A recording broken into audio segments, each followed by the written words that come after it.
today we have a great panel to discuss how companies in Asia are being impacted, or their digital roadmap is being impacted by US-China relations. So essentially our topic today is going to focus on the impact on the digital transformation journey of companies in Asia by the dynamic business climate here that we're all seeing. So we have a fantastic panel, but before I go to the panel, just some housekeeping rules. If you have any questions, please send them to Albert Lee on the chat function on Zoom, and then Albert will direct them to me. And that's the best way actually to send your questions. So we encourage you to send your questions. We love audience participation, and be great for you to send your questions to us.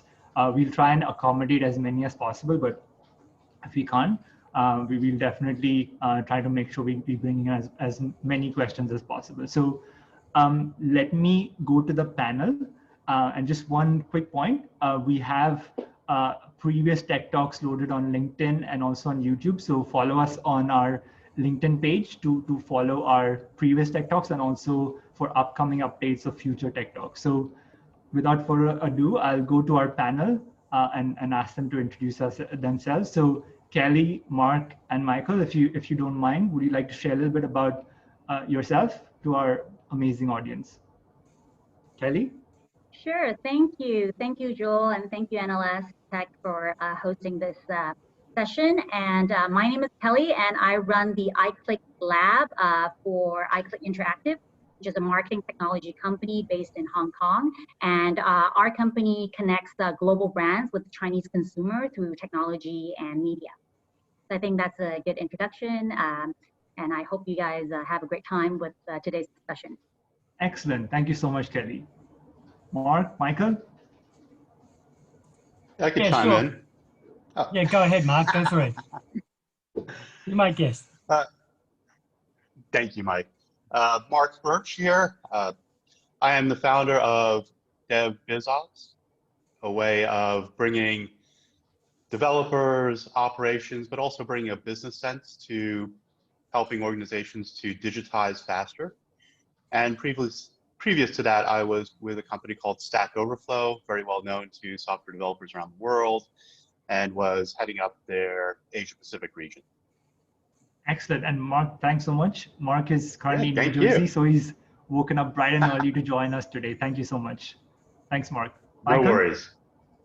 Yeah, thanks for that, Joel, and good evening, everyone. So my name is Michael No. I head up the consulting and architecture team for NTT here in Hong Kong and Macau. For those that aren't familiar with NTT, it's a global technology services organization, 300,000 strong worldwide. Great bunch of folks doing cool stuff with technology and our clients. Have been based in Hong Kong now for the last 10 years, but essentially been in all of parts of Asia for the last 20 years, starting with down under in Australia. So I've moved on to nicer things so far, I would say. So nice to meet you all. Great, fantastic. Thank you so much, Michael, for sharing a bit about yourself. So Kelly, Mark, and Michael, maybe we can start a little bit about the topic that we've decided to speak on today. Just one thing before I get into the questions, for those of you who just joined, if you need to ask any questions, please use the chat function and direct your questions to Albert Lee. So yeah, maybe we can get started with, what is a digital roadmap, and why is it critical for a company's success? If you guys just want to chime in, Kelly, would you want to have a go at that? Sure, thank you. So I think the best way to look at what a digital roadmap is, it's effectively a high-level framework within any organization looking to strategize, define, plan, and execute its digital initiatives to help improve business processes and to make the organization a more productive. In terms of why is it important for the company's success, if you look at having a digital roadmap, really demonstrates that the organization is ready to move towards better business transparency and improve efficiency. So let's have a look at digital marketing, for example. Digital marketing offers marketers an ability to track consumer behavior with insight into consumer behavior. And this information allows marketers to serve relevant content or information to drive the consumer to make purchase. So if you look at that specifically, it's a lot of, it's a better way to run your business, and you have better transparency. And the best part of digital, it's that it provides an audit trail into a company's success or failure.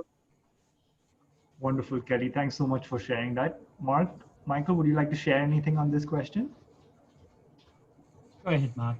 I'm sure you have a lot. No, I don't know anything about this topic. No.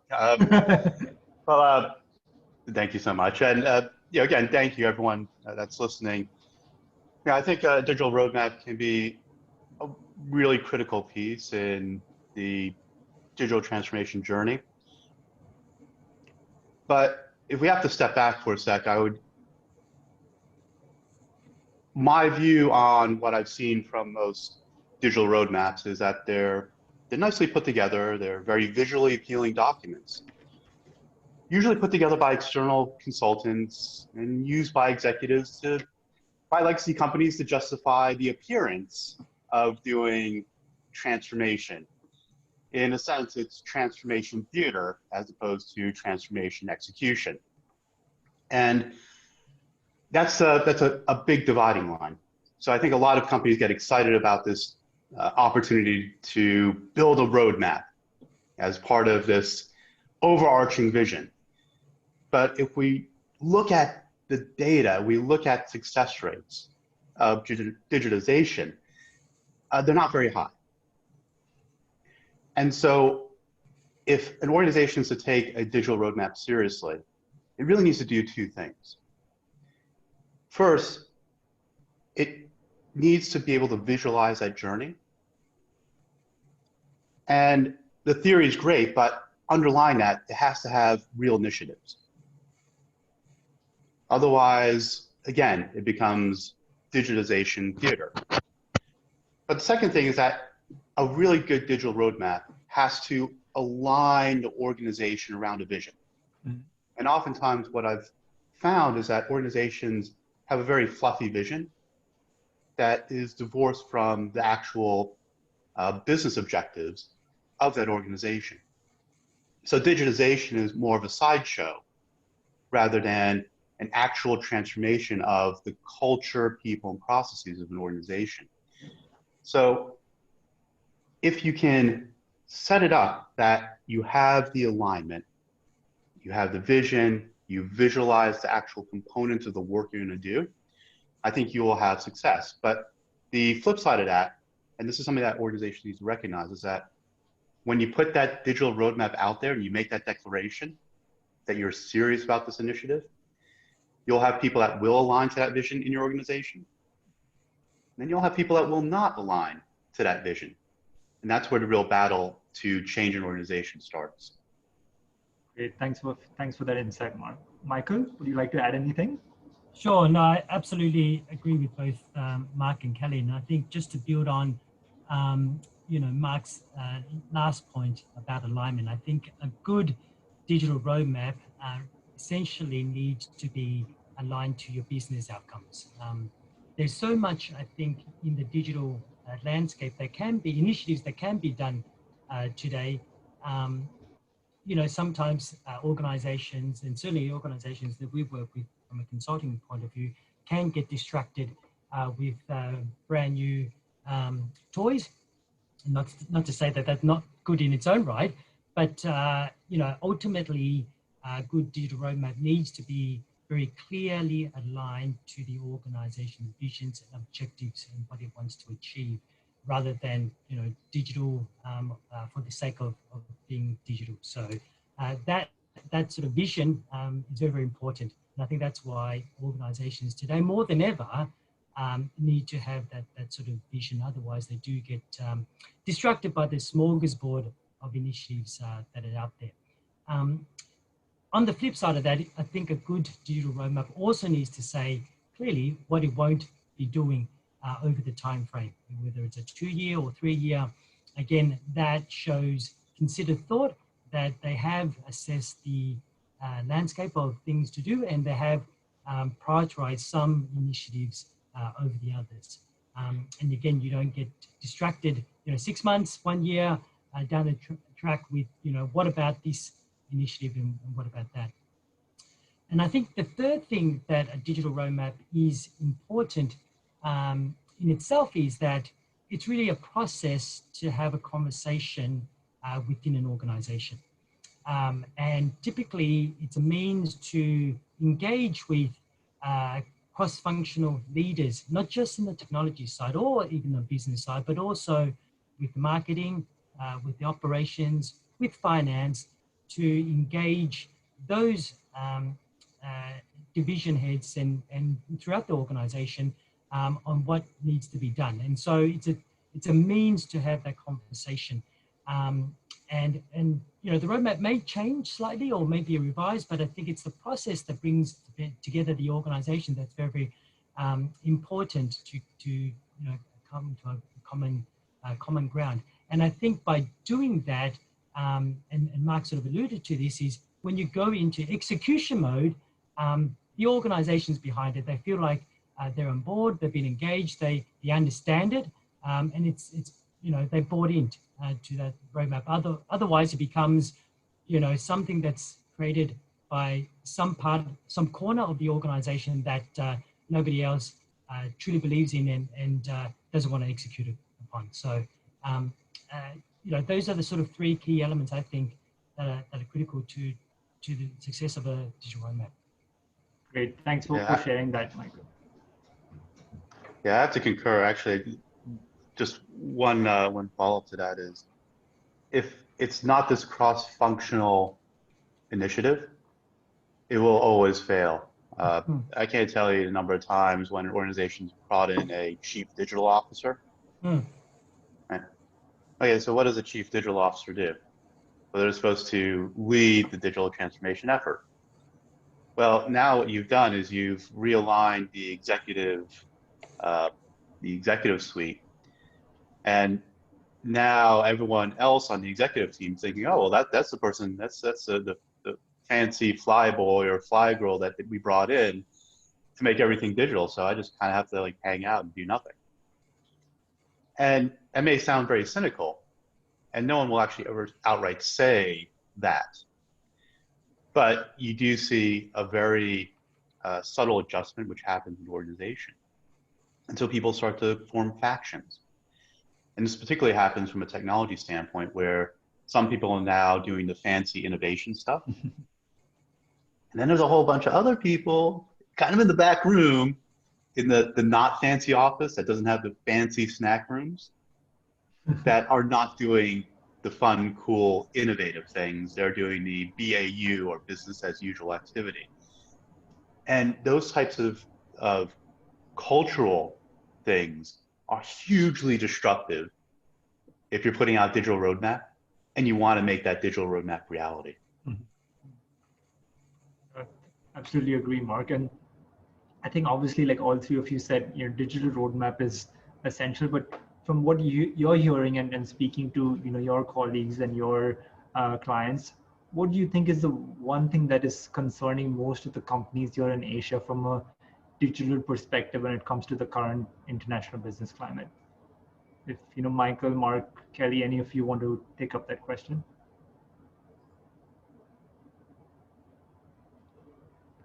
Don't everyone drop in once. You stumped us. We have nothing to say. Oh, this has been great, everyone. Thank you so much for NLS Tech Talk. So see you again next week. Maybe I'll just kick off, and yeah, I think this could be like a really good kind of like mini roundtable session for all of us, Kelly and Michael, because again, I have some cynicism around what we talk about when it comes to digitalization. I think that digitalization from Asia is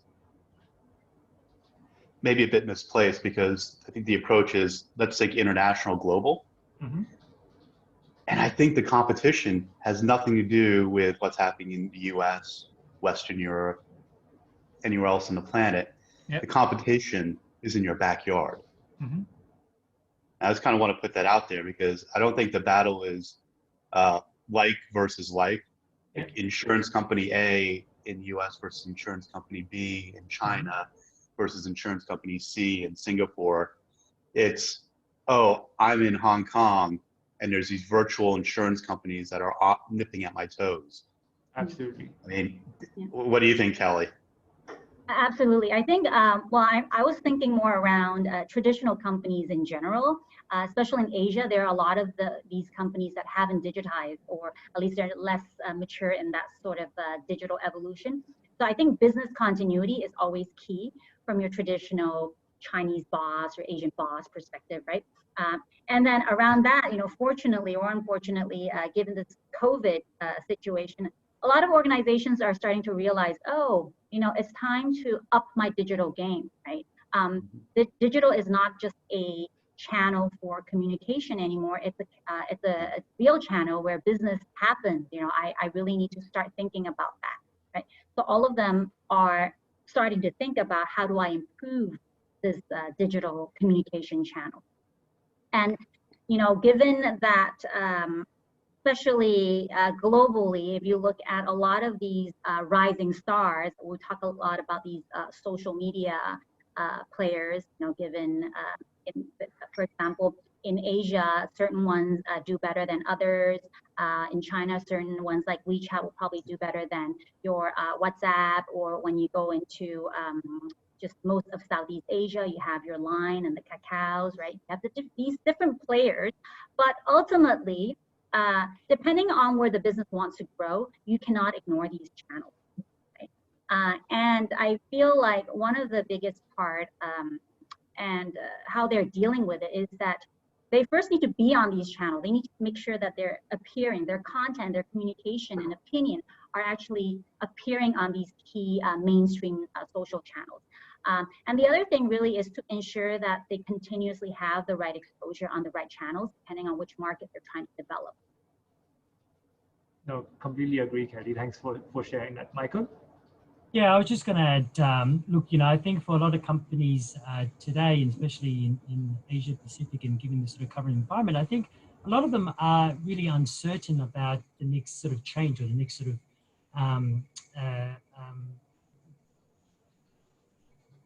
dynamic sort of, you know, developments, I would say, in the organization and in the sort of markets that they're working in and operating in. So they're looking at how do they pivot and how do they maintain that sort of competitive edge in such a volatile and then sort of uncertain market, and how do they sort of continue to plan ahead. I think that's, you know, one of the key things that that they're sort of struggling with, right? If they, whether it's access to people, or access to technology, or access to the right sort of you know, supply chains. You know, they're really trying to understand what are the sort of things that they need to do to be flexible and agile in this environment, which is a tough question to really answer. Yeah, no, completely agree. So I just want to pick up on one point that Kelly made about, you know, platforms in different places. So we've seen, you know, technology companies globalize their operations successfully. But do you think in the current environment, it's now time for the regionalization of technology, that you'll see certain companies only focusing on certain areas rather than saying, okay, I want to go global, that's my main goal? Kelly, Mark, Michael, any of you want to take a dig at this one? Yeah, well, I mean, I can kick things off, and yeah, so I kind of kicked off the last question talking about the competition inside your backyard. Mm-hmm. You know, if I'm, say, big insurance company in Hong Kong, Mm-hmm. now I have all these virtual insurance players. What's my strategy? Yeah. If I'm a traditional retailer, and e-commerce, particularly in COVID, huge, just growth, just exponential. Mm-hmm. Like, how am I dealing with that if I'm brick and mortars? If I'm a bank, I've made an outlay of real estate for brick and mortar banks. Yeah. And now if I want to set up an account, I can do that online on the phone with one of the virtual or digibanks. Yeah. And if you take an example of, say, like a policy bazaar in India, right? They have 50% of the online insurance market. Yes. And you think, well, how do they do that when they have all these other insurance companies and insurance brokers going out there selling policies door to door? Well, they did it because they don't have the legacy. And it's really important for organizations to understand from the legacy standpoint that their competition isn't the companies overseas so much, but it's the competition of them with legacy infrastructure versus modern cloud native organizations that have come about over the past decade, building on providers such as AWS that can provide the scale, the speed, the ability to globalize quickly, the ability to manage those costs. But even more importantly, it comes down to agility. And agility, that's the big A word right now, if we're talking about digitization. So I think the real question is, for companies in Asia, is how do I compete with those? And so when you ask the question of globalization versus regionalization, absolutely, I think you are missing the real threat if you're not thinking about your regionalization strategy, and particularly from Kelly's point, if you're not really thinking about how you market yourself in those markets. Mm-hmm. Great. Kelly, Michael? So I think since Mark mentioned my name, I think it's probably a good cue for me to kind of come in. So I totally agree. I think looking at a strong domestic market strategy, that's definitely one of the focus, rather than sort of looking at your international strategy, but focus on regionally and domestically. And talking about digitalization, one of the key things is, our organization capturing the right business and enterprise or consumer data? Right? Are they capturing that data to allow to gain insights on the how they're connecting with their consumers or their customers, and therefore being able to deliver that right product or service or marketing message with the right cultural etiquette too? Michael? Yeah, no, I agree. I think, the markets domestically and regionally are so big and growing these days that it really, you see such a sort of huge demand already serving those customers in those markets, right? And so I think there's a lot more sort of economic activity, business activity in those sort of hubs. I mean, you just look at, our own very backyard. And we look at Hong Kong. We look at, if you look a little bit more broader than that in the sort of a Greater Bay area, and which is sort of, picked up pace over the last sort of, year or two, even though it's been overtaken in the headlines by other more pressing sort of topics. But, you've got a huge economy there just in that GBA region, and trying to serve that's going to be, in a few years' time, the sort of forecasts are right, a $3 trillion economy. Yes. And so when you look at that is a sizable a market just in your doorstep there, right? Mm-hmm. And even in recent sort of developments in China, they're looking at broadening Shanghai into sort of neighboring provinces in Anhui, etc., into another huge economic hub already. In just in our backyards. And so serving those sort of markets and serving them well, I think is enough for many sort of organizations to sort of focus on, rather than spread their resources too thinly, where they cannot be credible, competitive organizations elsewhere. And just because I think, if you look back at some of the sort of rhetorics, I guess, globally, there is some sort of polarization of sort of, East and West, and probably, as a sort of a broad landscape, but then sort of, drilling down and so there's more of a pull for us in Asia to have more of a domestic or even regional sort of strategy. Yeah, Michael, I was actually Yeah, because I want to chime in because what you said, Michael, I thought was super interesting because you think about the population of just the Greater Bay Area. I think what's like 70 million. Yeah. Indonesia, 260 million or some odd, or 70. Vietnam, 100 million. Philippines, 100 million. Obviously, China and India both over 1 billion. What a massive market, right? So, if I think about, and I talk to a lot of startups, particularly about their, globalization strategy. I'm saying, well, can you maybe win the hearts and minds of the people in the country next door? If you're in Singapore, what are you doing about growing in Indonesia? If you're in Thailand, what are you doing about expansion to Vietnam? Because the one thing I think that sometimes gets missed in the excitement around, let's be global, is that each one of these countries is so incredibly complex culturally, language. Exactly.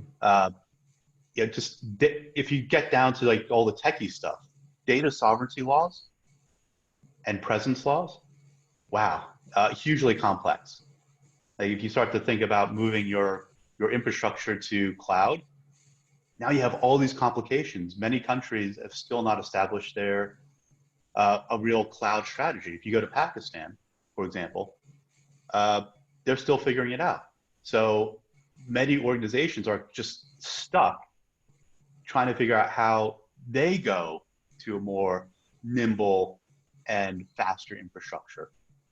And organizations that are trying to enter into these countries are figuring out how they can be providers. So it's a huge opportunity. I think sometimes it's easy to miss by getting excited about the big shiny objects in other parts of the world. Sure, Mark, absolutely. And I think you also made a point earlier about companies that are grown as digitally native or cloud native companies, and then Kelly also mentioned about how companies can make better use of data. So just to throw this out there, what is the one thing from a digital perspective that companies need to do to be able to adapt in the current dynamic environment that we're seeing and constant change out there? Kelly? I'd actually like to hear Michael's perspective because coming from like NTT, that must be like a fascinating perspective in what you're seeing from the organizations, the partners, and customers you're talking to. Yeah, no, absolutely, and so I think you actually mentioned it a little bit earlier, and it was the A word. How to stay agile, I think, and we're not talking about sort of, agile as in the methodology, but really how to stay nimble and agile and be able to sort of pivot very quickly. I mean, as we know, things can change so dramatically in the space of months, weeks, and sometimes days.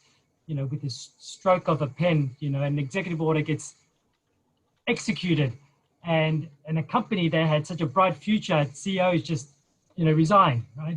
For example, I mean, things can happen so quickly in today's environment, whether it's sort of economic or health, or who would have guessed 6 months ago we'll be in lockdown in this current situation. And so I think the idea for many organizations is how to be nimble and be able to pivot, and there's, things that, organizations that we've seen that probably a little bit more stand a chance of that is where the culture and mindset of the organization can be nimble, and that takes a long time to build up, right? But it's that sort of growth mindset, that mindset that can make the best of an opportunity, good or bad. There's always ways to address it, and so having an organization that grows up with that sort of mindset is critically important to have your people be able to pivot very, very quickly.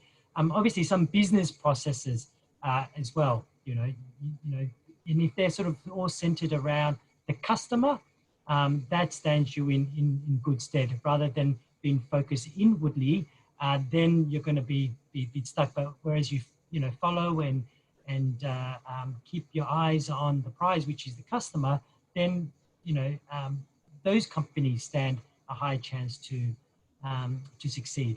And I think, largely from, probably a technology point of view, I think companies that are able to be a little free, I wouldn't say completely free, but from a vendor sort of lock-in stand, again, a higher chance of success. And I know Mark will probably kill me for this, but the organizations that we've seen take, for example, a bit of a multi-cloud strategy, be able to, be able to move their sort of infrastructure across different sort of providers, given, especially in our part of the world where, that could be used, sort of geopolitical sort of sense. You may find yourself sort of, trying to, pivot among some sort of providers. You have to have a multi-vendor strategy. Those that can adopt that stand, again, a better chance of navigating these tumultuous waters. Kelly? I think one thing would be interesting to look at is, aside from obviously people, culture, and technology, is also how you look at this vendor relationship as a whole, right? So instead of looking them as vendors, possibility, is there an opportunity to look at merger and acquisitions that are suitable for you to grow your business? So I think oftentimes people like to build things and own things, but I think at a time like this, sometimes it's probably let the people who know how to do what they do best to continue to do it. And for companies that want to sort of expand in that space, they focus on what they do really well. And it could be managing existing relationship and building on top of that, but bringing in new technologies and helping their customers improve processes and efficiency, but not through building everything from scratch or reinventing the wheel, but to really look at what's out there. And there are a lot of really good companies with really good products, and maybe they're not so strong from a marketing perspective. So this is a really great opportunity to look at sort of helping each other, connecting other that are doing well. Great. Yeah. Thanks, Kelly. I like to, because I think that's a really critical point about what you build and what you buy as you think through your long-term digitization strategy. It's a bit of truth here. Lay down some truth. Don't hold it against me, but I think we all have to be realistic and understand that technology in Asia was not really a very much a high priority in the C-suite. When executives looked at what we need to move the needle on our business, technology inside an organization was very much a service arm. It was about how can we do it at the lowest cost and the lowest disruption, and can we do it in some other country which doesn't require us to employ a whole bunch of people, in our expensive neck of the woods. Right? And so you had a lot of outsourcing, you had a lot of consultants, and this is no moral judgment, but if you outsource your technology, you will only be able to innovate and be agile to the extent that your partner is enabling you to be agile and innovative. And as we know, that clash happens because at some point the bill has to come in. And then people get angry. And then there's expectations because you don't own the technology, and then there's timelines. And you do not control those vendors. And I think what's really been a fascinating thing to see over the past decade is very much a 180-degree view of the value of technology in delivering business value to organizations. So I think, at least from a theoretical standpoint, many of these organizations are now, from a legacy standpoint, are realizing, okay, technology is what we need to focus on. Now, the execution part still really challenging, but at least they're at a point where they recognize that we need a technology strategy, and technology needs to be core of what we do. We need to bring that in our organization to be able to move the needle on being agile and driving innovation in organizations. I would also say we're at a juncture where there's so many things that are changing in the world, and we've seen it with COVID in a very big way, that if you do not have that mindset that technology is going to be the way that you survive, that you can be resilient and you can innovate, you're going to be left behind. And we've seen that in the US, particularly with many of the traditional retailers. You don't hear about names like Blockbuster anymore because they never moved fast enough. They never saw that technology was the direction that would move their business forward. And I think that's the opportunity, but also the threat that we're seeing now of organizations. Yeah. And I think COVID has really brought that forward in a big way. If you look at the financial results of some of the large cloud providers, have they been shrinking during COVID, like many other businesses, or have they been growing? Growing. Been growing. And if you look just across the board, Alipay, filed an S1. They're going to IPO. That's amazing. They're going to be the biggest IPO to ever list, most likely. And do you know how much they've transacted in the course of 12 months? I looked at this number. I was astounded. Anyone want to take a guess? How much they transacted over Alipay in 12 months? Must be more than $1 trillion for sure. 17 trillion. That's mind-blowing. Like Visa, MasterCard, yeah, they have lots of transactions. That's not $17 trillion worth of transactions. It's mind-blowing. Yeah. So I think that's where we're at the stage where technology is moving the business and not the other way around. Yeah, no, absolutely. To Mark's point, I think a lot of companies in Asia and probably in Hong Kong thought they were at the forefront of digital until COVID hit, and they realized overnight that all the employees need to be working from home. Then I think they realized actually they're not very digital. The organization was not prepared for it. People did not have the access that they needed. A lot of them didn't have the sort of laptops or basic infrastructure, couldn't connect back to the systems that they needed. And it was, for many organizations, a real nightmare over the sort of first few weeks or even months for some of the laggers to really get back into shape. And so employees, I think, as part of that sort of digital transformation, at times get overlooked. And organizations who don't invest and stay at the forefront of that also get left behind.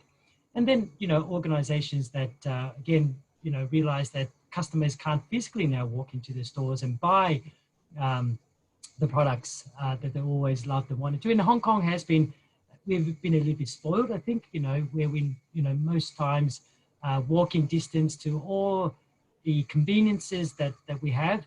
And so we more easily go down to the, downstairs and go to the park and shop and buy what we need and just pop back upstairs. But, in this world, we're not able to do that. So how do you transact online and buy your groceries online? Some the chains that have been able to move quickly just absolutely, gobbled up the market, while others were still trying to, get their platforms up. And so, I think this COVID has really sort of shone the light on who thought they were digital versus who are actually doing digital.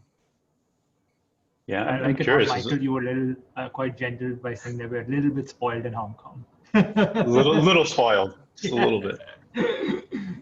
Hey, Mark, sorry I interrupted you. You were saying something. No, I was like disagreeing. It made me remember that there was a big bank in Asia where a friend of mine was trying to do a business transaction, was told to come into the branch during the lockdown. like, what? But to your point, I think, Michael, they hadn't digitized that portion of their banking platform.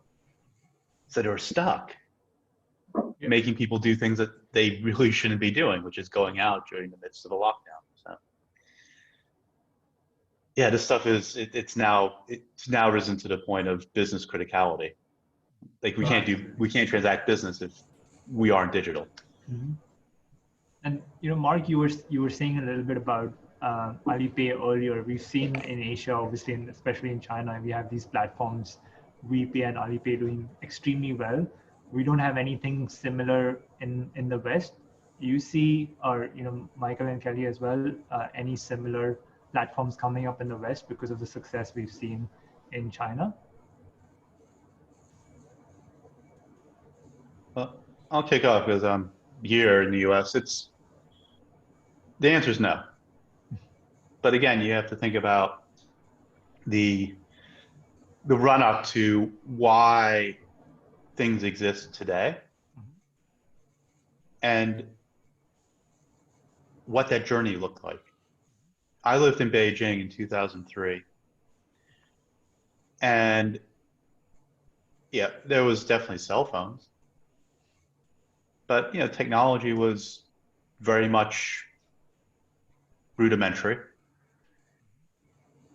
Broadband, kind of a thing if you were lucky enough to be in a big city in a modern apartment, but just wasn't a reality.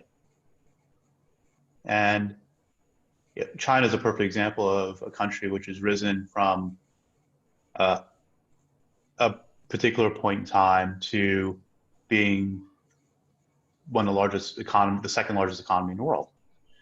And so that brought a massive amount of opportunity, a massive amount of capital, and a huge run-up that we've never seen in the history of modern humanity.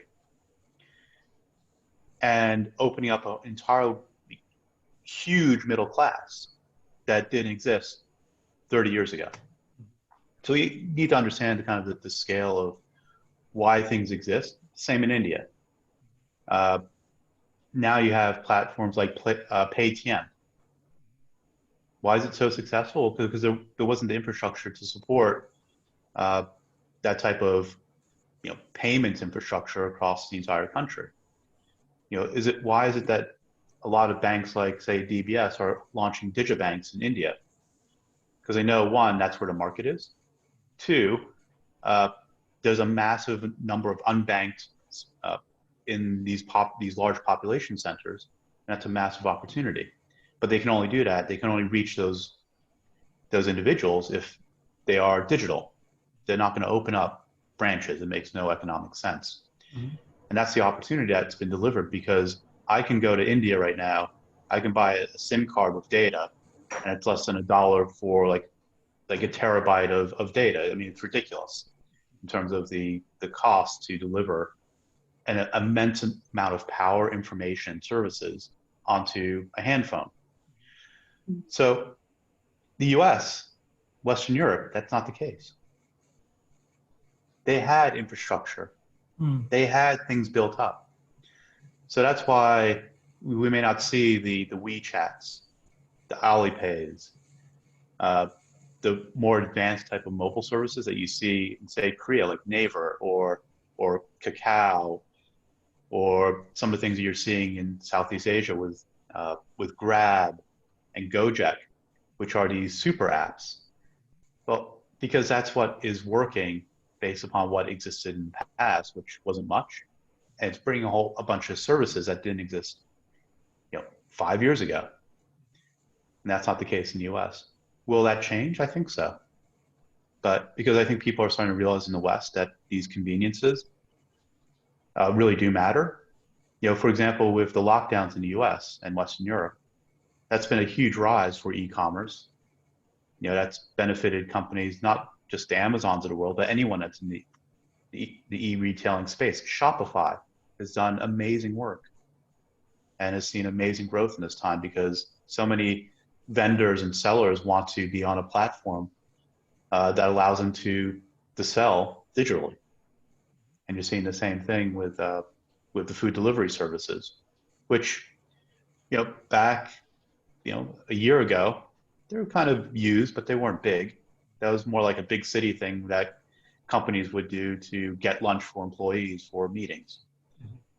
Now everyday people are using things like DoorDash. So I think it's slowly starting to dawn, and you may see that convergence happen in a few years where there may be parity, but right now there's still a difference. Great points, Mark. Kelly, Michael, would you like to add to that? So I think if you look at just numbers, right, and consumer behaviors around having the number of apps on their mobile phone, right? If you look at North America, generally people have probably a dozen, right, plus. But if you look at an Asian consumer, they probably have like over 40 or 50 apps, right? So that's the basic consumer behavior and the engagement across mobile, and the mobile experience is slightly different. And the other thing is, if you look at economies like China or Southeast Asia, just looking at the pure active user base, much bigger. If you go into China, your average weather app has like 200 million active users on it, right? So if you look at, sometimes as a marketer, a lot of brands come to us and they wonder, hey, where should we be communicating to consumers? And in China, sometimes, apps that you might not even think about, you will want to go on it because there is your target audience there and they have a large active user base. Right? So I think from a consumer behavior perspective and also from a sheer number perspective, there's just a lot of things that are very different. And because the nature of just the way things are, it will be very difficult for North America to have that sort of same effect in the long run. Great points, Kelly. Michael? Yeah, no, just building on the points offered by Mark and Kelly. I mean, we started off on very different journeys, I think, from a lot of the countries here in Asia, and by that they've been able to leapfrog some of the developments and take advantage of those in their sort of progression, and just kind of just light speed ahead in some cases, which means they didn't have to contend with some of these legacy systems or legacy ways of working, and so really formed in a sort of a new landscape. And as Kelly said, the consumerism is very different. The younger population and more dynamic. They're willing to experiment. The key online influencers that they're just going through the roof. Obviously, all powered by mobile sort of and smartphone adoption here in Asia, and a lot of the infrastructure, because of the sort of high density that we have here, is more suited towards that. I mean, and here I am speaking, as somebody who came from Australia, where it's so sparsely populated. You can go in some parts of the country days without seeing anybody. So, and so you get a lot of advantages being in this sort of part of the world. And so I think that will continue to be the case, I think, right? I mean, population, as Mark sort of alluded to earlier on, we've got some of the most populous countries right in our sort of doorsteps, of China, India, Indonesia, Pakistan. These are huge, populations that are also, growing as well. So I think, consumerism and sort of that market will continue to accelerate, and it'll be an exciting sort of dynamic next sort of 10 to 20 years, if not more. Thanks for sharing, Michael. Mark, you mentioned briefly in your previous comment about some of the businesses that have done really well, like Shopify and Amazon. Are there other digital businesses that we've seen due to COVID-19 that have done extremely well and accelerated their growth than they would have had in normal times? I think, in order to answer, I think it's important to understand the companies that aren't doing well, to kind of give a context. Yes. Yeah. Because we talk about digitization, and I think it's been very very blatant in this era of COVID what companies are prepared and are not prepared. And if I look at across malls in the US, it's very clear that a very, very large percentage of the traditional retailer space had no idea what was coming, never prepared, never adjusted their business models, and never had a compelling digital story to begin with. So anything which requires the consumer to make that choice of, do I go out or do I do it on an app? That's a tough one, right? So we're seeing just massive challenges with that very traditional mindset of the presence-based businesses. Now, I think on the opposite end of that is any company that has moved to a digital platform or is a digital platform to begin with. I talked earlier about the idea of the cloud native organization, yes. And many startups have built up over the past decade on services like AWS to do two things. One, understanding that the infrastructure itself to deliver great services to customers isn't really differentiated. Those workloads, it's just work. And you want whatever infrastructure you build upon to be able to just do it, almost from a set it and forget it perspective. But at the same time, you need to be able to accelerate quickly and be able to innovate quickly. Right? And so what is the advantage of the cloud native businesses is that they are able to separate what is the undifferentiated workloads versus the things that will actually move the needle and allow them to innovate as a business and deliver these services at a very fast clip in a way that customers are expecting. Now, I don't want to beat up on legacy businesses because some of the legacy organizations have started to really rethink their digital strategies. And if you look across some of the banks, insurers, manufacturers, even like shipping companies are starting to really think about how do I truly exist as a business? Despite all the legacy, how do I adjust myself to fitting in this new paradigm? So I think any business that has actually been serious about the digital roadmap will have success. But I also think we also need to recognize that there's some geopolitical things that are going on. Yep. So on that angle, I think it's important to recognize that there's certain sensitive technologies, very advanced technologies, that could cause risk, systemic risk in your business. Yep. So that's a bit of a sensitive topic or area that I think any organization that's looking to do things on the cutting edge does need to consider. Absolutely. And so Kelly and Michael, if you can just touch upon a little bit about the last point that Mark was making from a geopolitical and economic perspective that we're going through right now. Are there digital businesses that are benefiting from it? And if so, how? Yeah, so I think that technology companies, pure play technology companies, or companies that are doing a lot on digital content, those ones would tend to do well, especially if they have a piece of their business that are very focused in delivering domestic content or domestic solution. Technology companies generally benefit, especially like looking at us as a marketing technology company. A lot of traditional companies are moving into trying to look for ways to promote and sell stuff online. Now, as part of the value chain to sell stuff online, you obviously have to drive traffic or market to the right audience.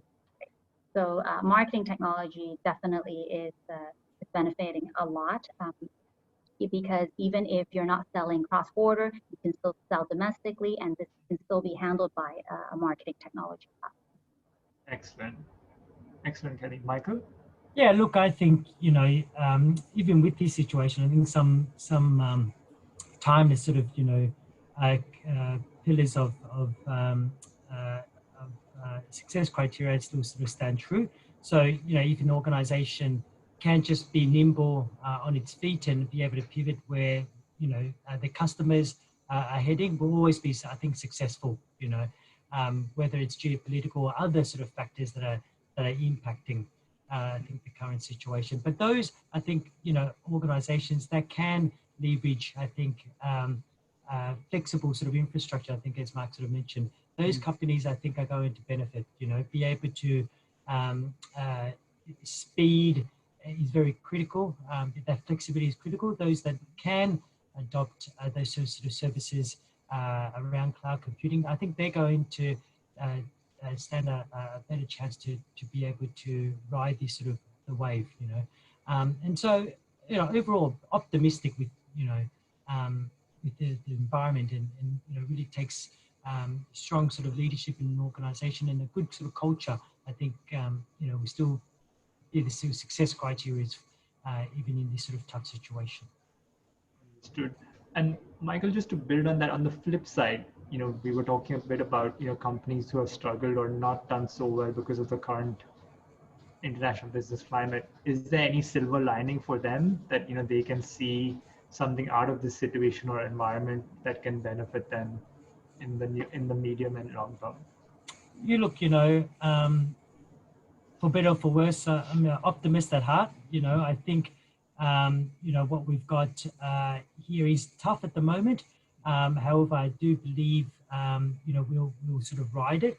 I think companies that sort of throw everything out with the bathwater probably will be harder for them to rebound if they're just focused on very, very short term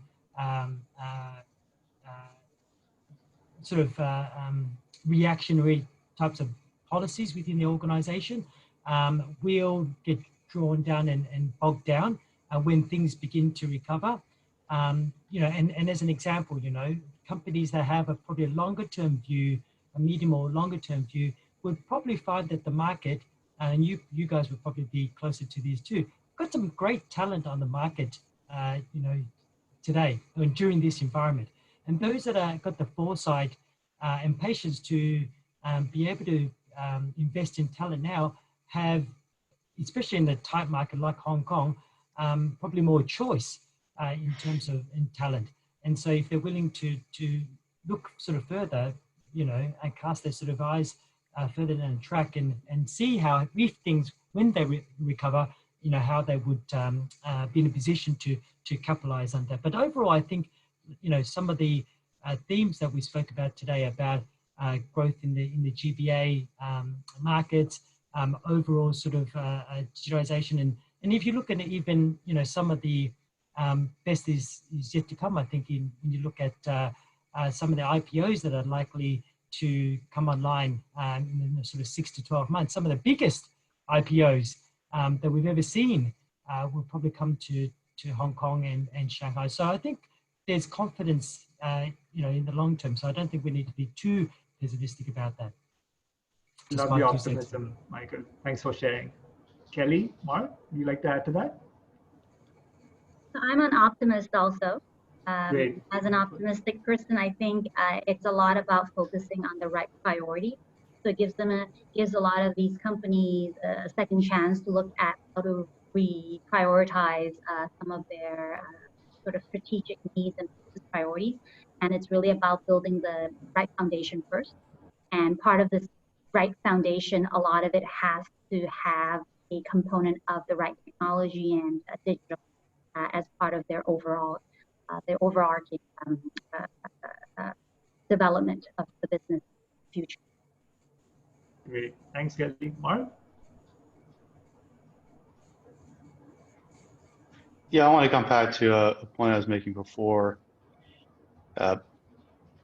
Because as we think about the direction of just technology, do we think it's going to move at a slower pace or a faster pace?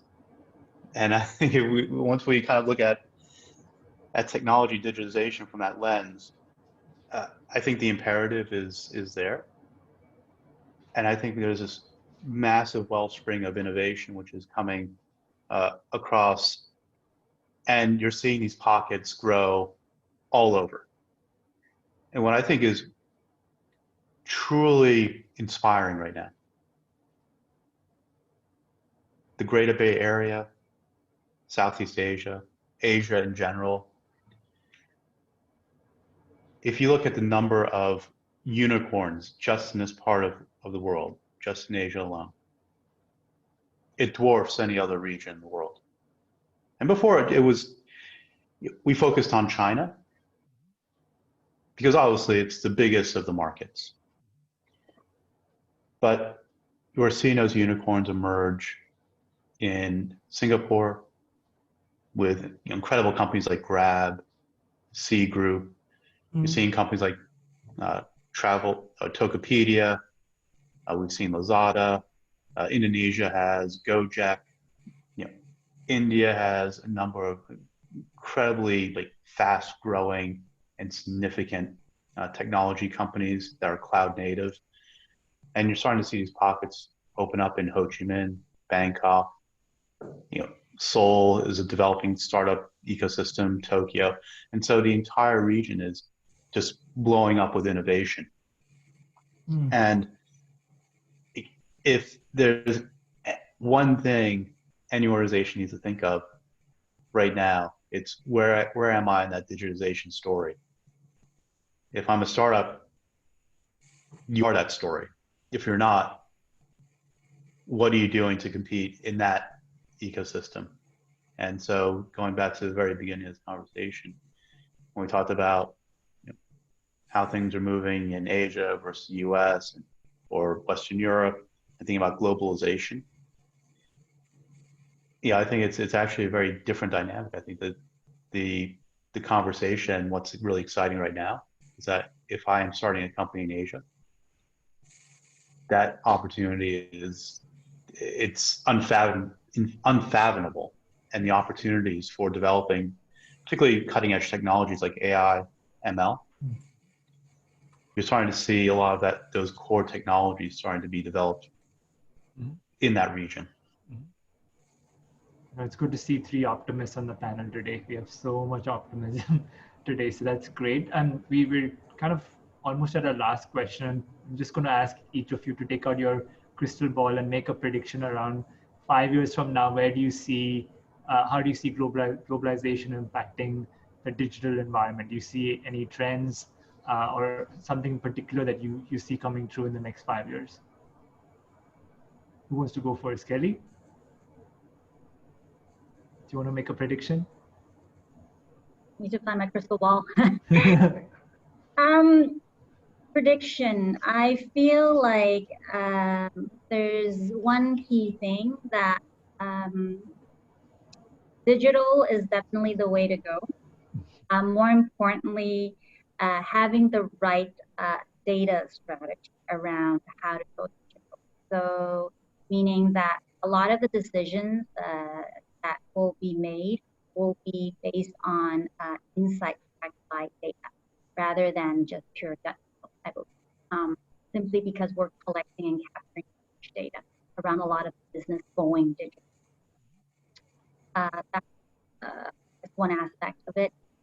The other thing is I believe that there is just so much data that we're collecting, and back to what Mark was talking about around AI and ML.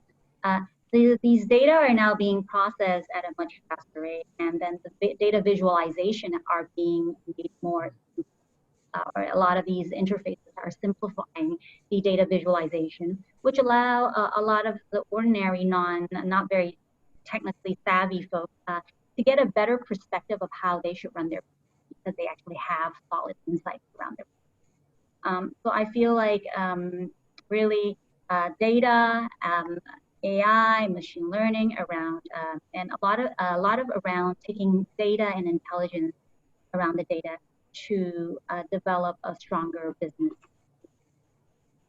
Great. Mark, Michael? Yeah, so look, I was just going to say, exactly those, themes that I think Kelly, that I think absolutely data explosion of that, and be able to, take advantage and draw those insights via, machine learning models is going to be very, very critical. I would probably add to that and say, I think, a lot of the cloud computing services, it's kind of, we're going to see a large take up. I mean, we speak to a lot of our clients are actually moving towards that more aggressively. They've always had some plans. I think, last sort of 2-3 years, and have been strategizing and thinking, and I think there's a tipping point, in the sort of last 6 months that are like, okay, it's here, the technology is mature, we've got, the time is right for it, and the triggers, the trigger points are there, and the benefits are there, right? Whether it's cost or security, or be able to use some of the machine learning models on the sort of hyperscalers to make most use of the data that you actually got, and to do it quickly, and without the sort of lead times and setup cost that you would typically have. And I think you're going to see a lot of that over the next 5 years really sort of take off. So that should be really exciting to see, actually. Great, thanks, Michael. Mark, what's your sensational prediction for us? Let me get my crystal ball for a second.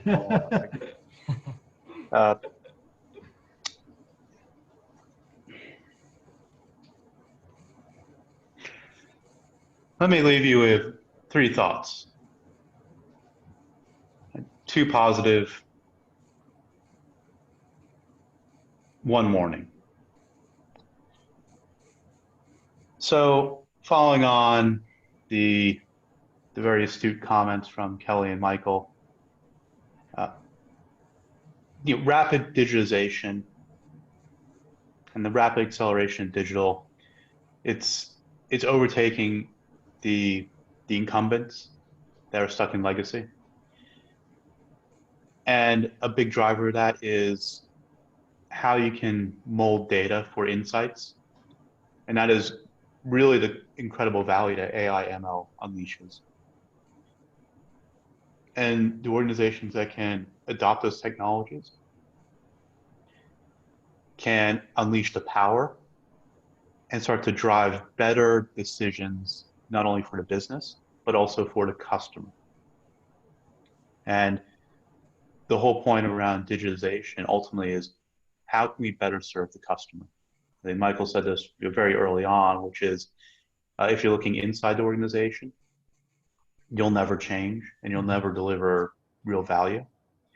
If you're thinking from the customer perspective first, and you're truly taking that customer obsessive view of how can we best serve and give value, then you're able to truly move the needle on business results. That's when that happens. The second thing, it's a warning. And I'm hopeful this does not come to pass. But I do think that there is a reality that we're seeing, a duality that's being created in markets. One which is a Western market around technology and innovation, and a Eastern view of the technology stack and innovation, driven by much of what has been built out of China over the past 2 decades. If you think about the rise of platforms from Alibaba, Tencent, organizations like Huawei,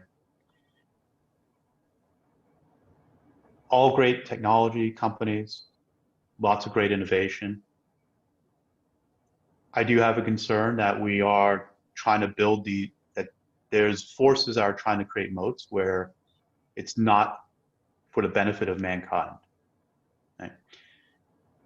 And technology, when it's created in silos, creates dangers. And we got to make sure that we do not take technology and the good that technology can bring and potentially weaponize technology. Let's not build AI models that are competing with each other. Let's bring the research and the learning and innovation together. So that second point is a warning. But the third is the optimism, which is we're now seeing that there is this wellspring of innovation. And a significant part of that innovation is coming through the ability to be an organization which is unleashing incredible customer value through the cloud. And you're starting to see that increasing adoption. Michael had mentioned it as he was saying this move from organizations just 6 months ago to now recognizing that, wow, we do need to make a move here. And think about our infrastructure. But what the cloud is, it's not a cost play. Cost is certainly part of that equation. But ultimately in this day and age, it is, I get back to the word agility. That is great value that we have. And so I think we're going to see this incredible wellspring of businesses that could, from the very beginning of a couple of founders, starting somewhere in Southeast Asia, maybe in Manila or Jakarta or Kuala Lumpur, wherever it may be, and build on, say, on top of AWS, do it for very low cost, be able to innovate, be able to regionalize and eventually globalize, because they're truly enabled to be agile as an organization. And when you have many of those organizations forming across regions and across the globe, it just accelerates the cycle of innovation and ultimately accelerates the cycle of customer value that's created. And so much like we saw back in the age of manufacturing, right, going from agrarian to mechanized production, that's what digitization provides. And up until maybe 14 years ago, 15 years ago, when AWS started to first provide their services platform to the world, that Amazon had this great vision to say, look, I think all this great compute that we've created, if we made this as a service for any organization in the world to leverage, it could help unleash all of the legacy, all the cost, all of the constraints and legacy that are preventing innovation from truly happening, and to be able to unleash that in a rapid amount of time. And so that's the optimism. I think we have a lot of great things ahead of us that we don't even, like, I don't even know what 3 years looks like at this point, much less 5. Great. A wonderful note to end our tech talk. Thank you so much, Kelly, Mark, and Michael, for taking your valuable time and sharing your amazing insights with our audience. Thank you, everyone who's joined us this evening. Don't forget to follow us on LinkedIn, YouTube, and Instagram for our future tech talks. But once again, Kelly, Mark, and Michael, it's a pleasure having you. Thank you so much for your insights, and look forward to all of you joining our next tech talk. Stay safe, and I just want to say thank you to my colleagues Dheeraj and Albert, who work hard behind the scenes to make these tech talks happen. But again, have a good evening, good morning, and good day, and see you at our next tech talk. Take care, guys. Bye-bye. Great. Thank you. Take care, everyone. Yeah, folks. Bye-bye.